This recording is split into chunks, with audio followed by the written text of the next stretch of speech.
The Untouchables isn't exactly an obscure game.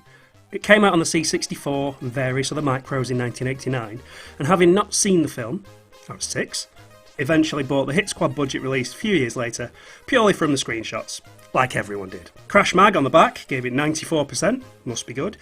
Zap, I believe, gave it 96, so it must be amazing, right? Well, I never got off stage 1 until now, some 30 years later.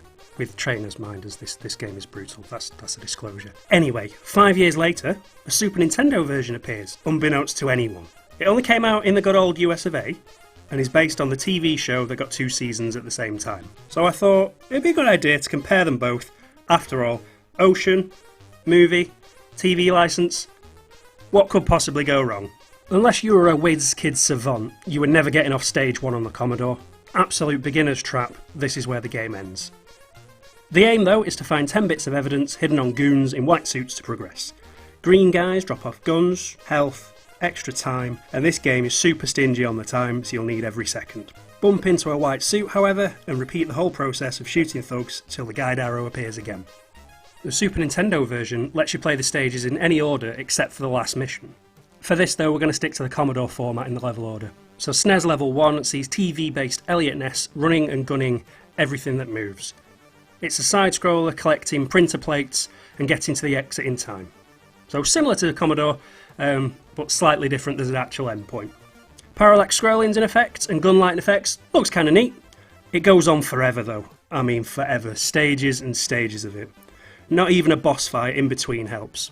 And this boss fight not only repeats, but then it repeats again, and then it drops a box on your head just to change it up to be a bit different. Next up, we have a pair of shooting gallery shoot-ups. You can swap out different characters as health bars, but they all have the same shotgun that always needs reloading every 2 shots. The SNES alley has to be one of the harshest timers and health bars you'll ever see in any game. And I mean any game. You can stand behind barrels and crates for cover, so kill as much as possible before these break. Although video game logic, I was always taught to not stand near red barrels, because red barrels always explode. One-hit projectile deaths happen frequently, so good luck with that. 50 screens later, and it is off to rolling around in dirt to solve crime in another shooting gallery. This time though, 95% of the screen is pointless window dressing. Use that little crosshair in the top right corner to shoot.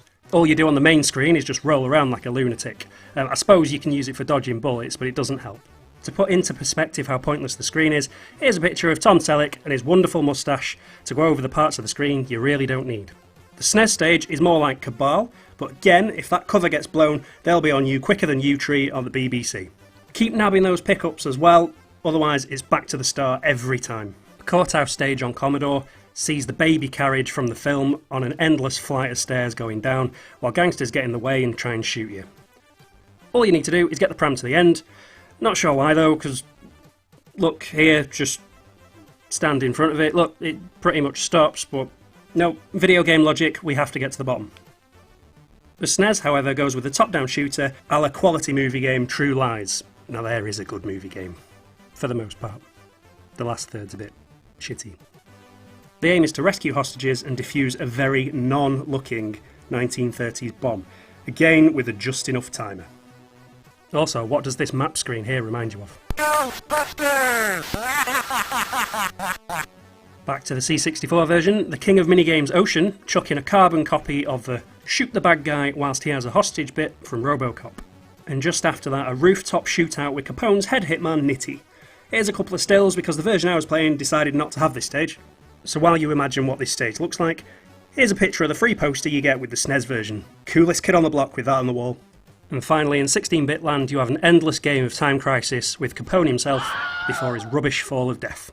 The Untouchables certainly aren't the worst movie tie-in games, and the Commodore version has a nostalgic place in my childhood. The SNES game, though, is definitely worthy of entering the Obscure Hall of Fame.